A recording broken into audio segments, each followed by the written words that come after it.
¿no te da la sensación de que cada vez menos gente puede concentrarse? Que algo ha cambiado y que vivimos más agitados y dispersos. De hecho, ¿has llegado a sentir que tu propia atención se está rompiendo? Abre las redes sociales y lo verás por todas partes. Medios alertando del aumento de casos, profesores totalmente desesperados y TikTok plagado de vídeos que te explican las 5 señales definitivas para saber si tienes TDAH. Y claro, si nos quedamos solo con eso, da la sensación de que todo el mundo puede tenerlo. Pero, ¿es esto real o estamos confundiendo el TDAH con otras cosas? En el vídeo de hoy vamos a responder a una cuestión controvertida.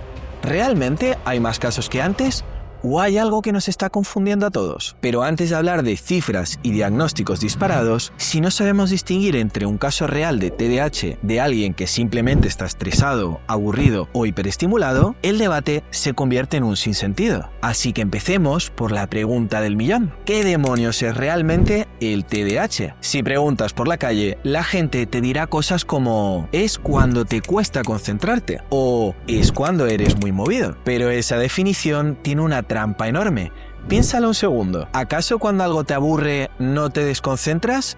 ¿O cuando estás ansioso y saturado no te vuelves más impulsivo y despistado? Así que eso no significa que automáticamente tengas TDAH. El TDAH es otra cosa, es un trastorno del neurodesarrollo. Esto significa que está presente desde la infancia y que genera dificultades importantes y persistentes para atender, controlar impulsos o regular la propia conducta. Y para que hablemos realmente de un trastorno, estos síntomas tienen que interferir de forma significativa en tu vida. Pero la mejor forma de entender esto es con un experimento. Déjame presentarte a Carlos. Carlos es un joven de 25 años que lleva un tiempo preocupado por su cabeza. Últimamente le cuesta escuchar los problemas de sus amigos, se olvida de dónde deja las cosas y no consigue centrarse bien en las tareas de su trabajo. Un día, scrolleando por TikTok, empezó a ver vídeos de gente que decía que las redes sociales, los videojuegos y el ritmo de vida moderno estaban provocando TDAH. Hablaban de aburrirse viendo una película, de sentir inquietud constante, de mirar el móvil cada 2 minutos, y Carlos empezó a verse reflejado en todo eso.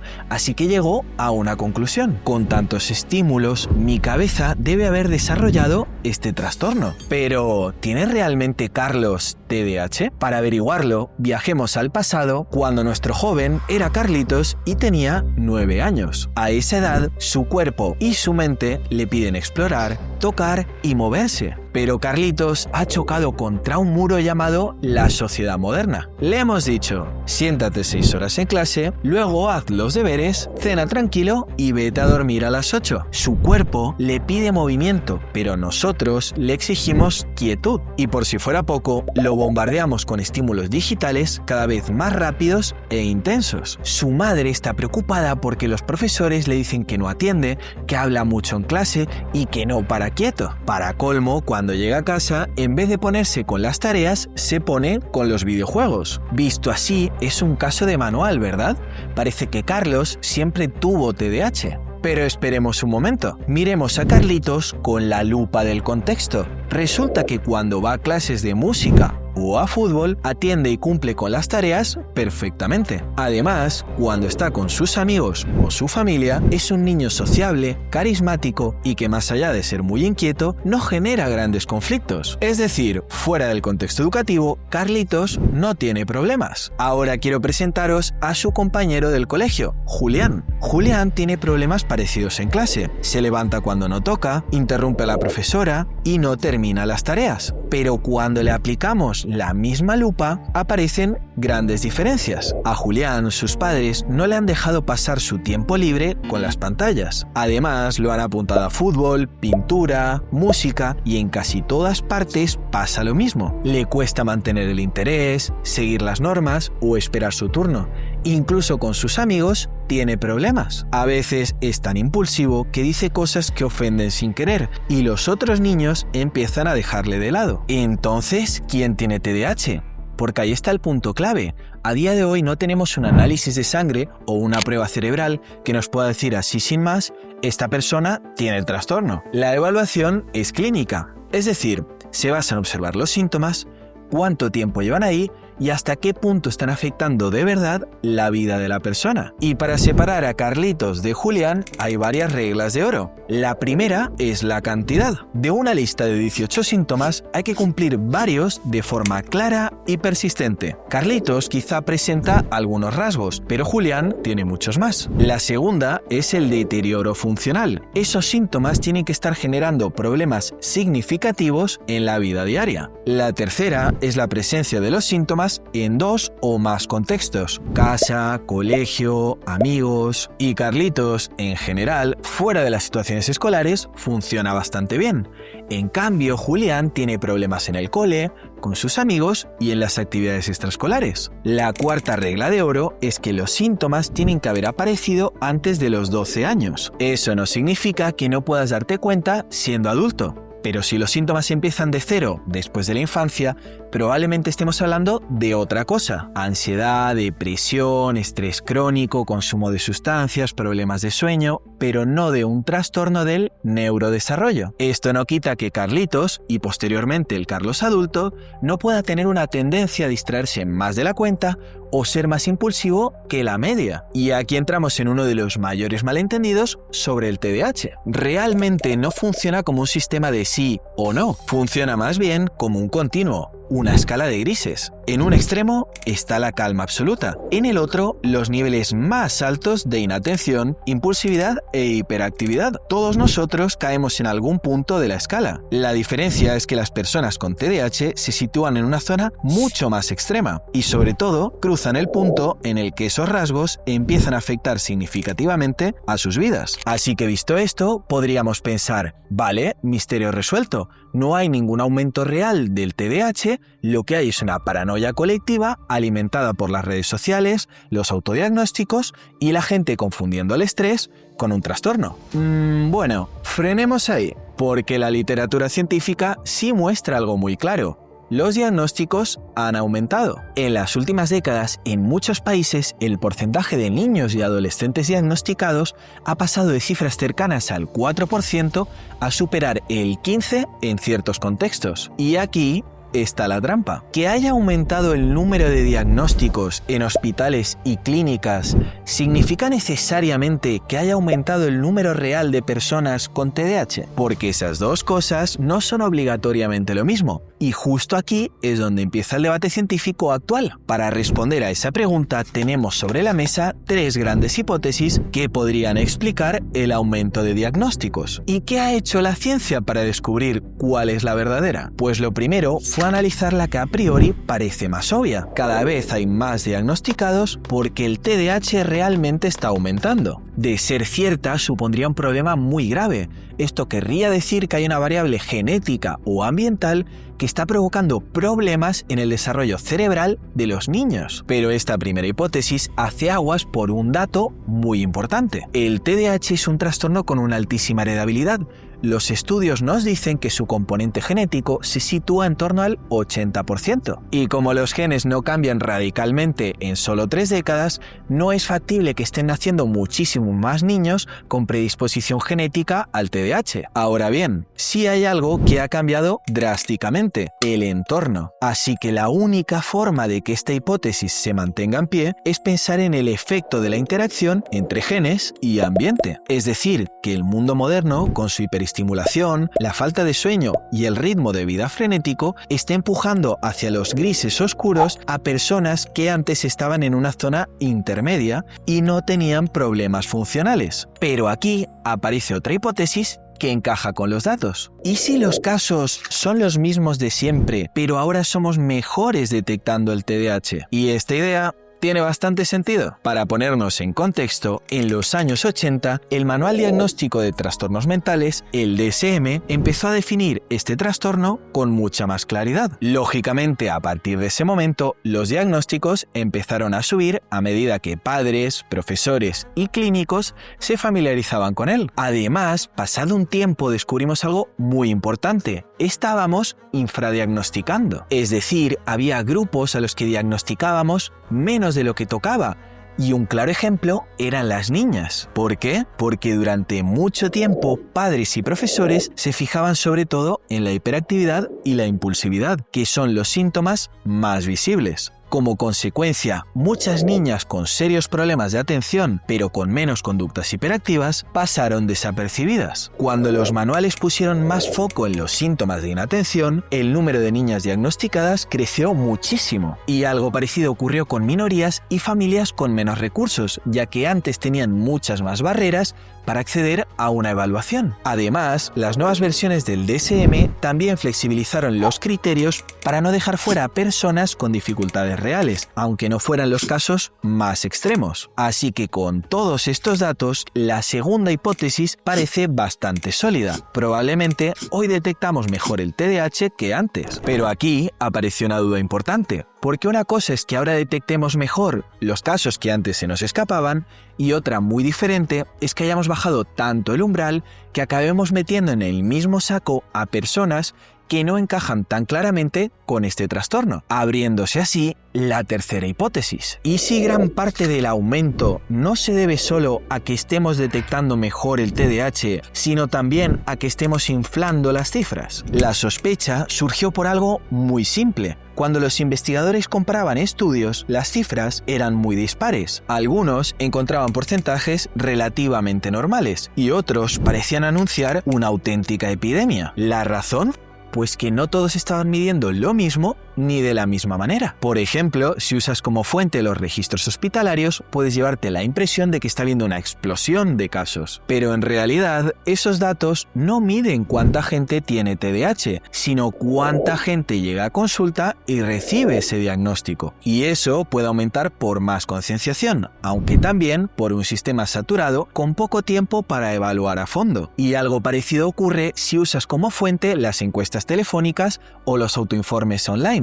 Sirven como una primera pista, pero no sustituyen a una entrevista clínica rigurosa, porque un mismo síntoma puede parecer TDAH y deberse en realidad a la ansiedad, falta de sueño o simplemente a un momento vital complicado. En cambio, cuando los estudios se basan en evaluaciones más controladas, hechas por profesionales que siguen estrictamente los criterios, valorando si esos síntomas afectan de verdad la vida de la persona, la película cambia bastante. Un buen ejemplo es el estudio de Sawyer en 2018. Su equipo comparó dos grandes evaluaciones diagnósticas, una en 1998 y otra en 2014. En ambos casos se había utilizado una entrevista clínica rigurosa con una duración aproximada de 2 horas. Y lo que encontraron fue muy llamativo. No hubo ningún aumento de casos entre generaciones. Incluso registraron una ligera reducción. Pero un solo estudio no basta. Por eso, Polanczyk y su equipo analizaron más de un centenar de estudios publicados a lo largo de 3 décadas. Y lo que descubrieron fue clave. Lo que hacía subir o bajar los porcentajes no era la generación en la que nacían los niños, sino las variables metodológicas. De entre ellas había 3 factores decisivos.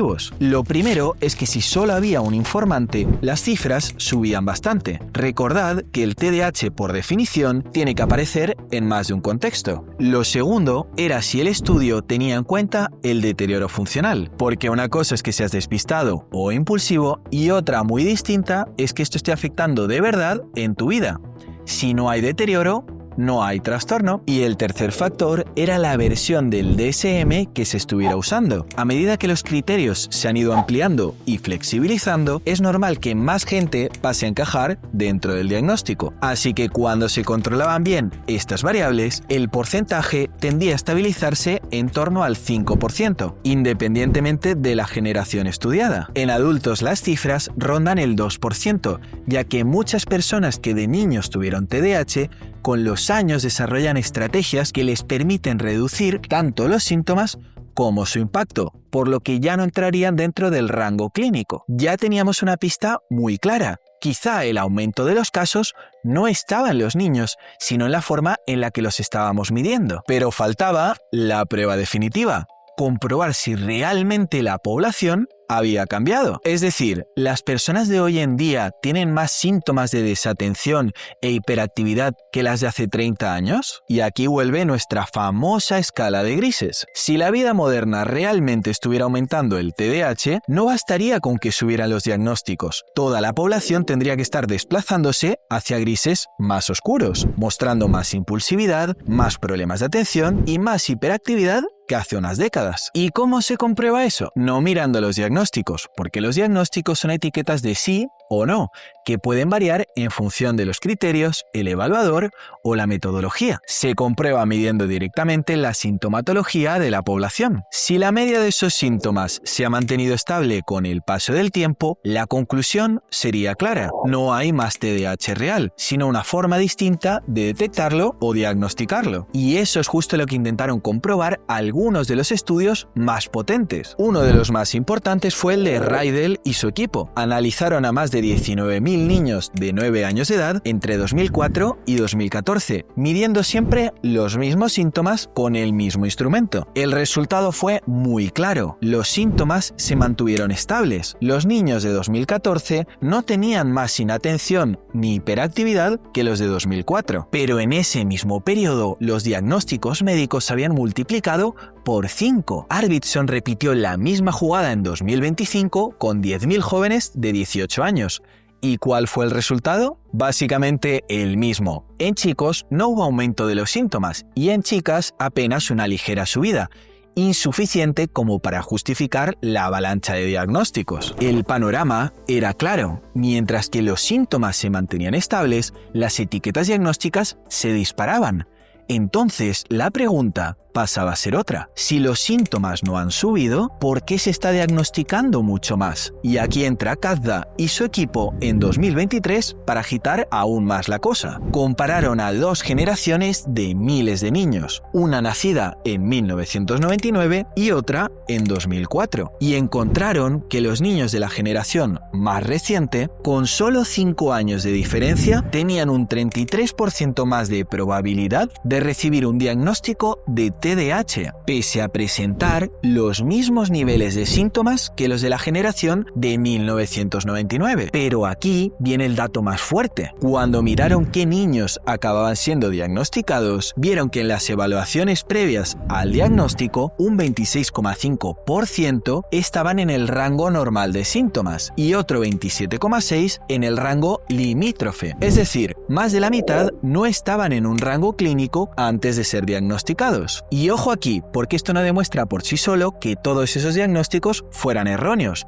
Las mediciones de este estudio se basan en una escala breve, la cual no sustituye a una evaluación clínica completa, pero sí sugiere algo muy importante, y es que el aumento de los diagnósticos no parece explicarse exclusivamente por una mejor detección. Y para rematar la faena, llegaron García y su equipo en 2024 añadiendo la pieza que faltaba en el puzzle. Se preguntaron algo muy fino. Si los síntomas apenas han aumentado, ¿puede haber cambiado la forma en la que los nuevos padres perciben su gravedad? Así que decidieron no solo fijarse en los síntomas, sino también en cómo los padres valoraban hasta qué punto estos estaban afectando a la vida de sus hijos. Y encontraron que los padres más recientes tendían a valorar como más incapacitantes o problemáticos los mismos síntomas que los padres de años anteriores. Es decir, ante los mismos niveles de inatención e hiperactividad, los padres de ahora perciben más deterioro funcional que los de hace unos años. Y esto encaja muy bien con todo lo anterior, porque si esos mismos síntomas ahora se viven como más graves, es más fácil que durante la evaluación, más casos que estaban en el límite, en esos grises medio oscuros, acaben siendo diagnosticados. Con todo esto, la imagen general que nos queda es bastante clara. No hay una epidemia de TDAH. Las investigaciones más rigurosas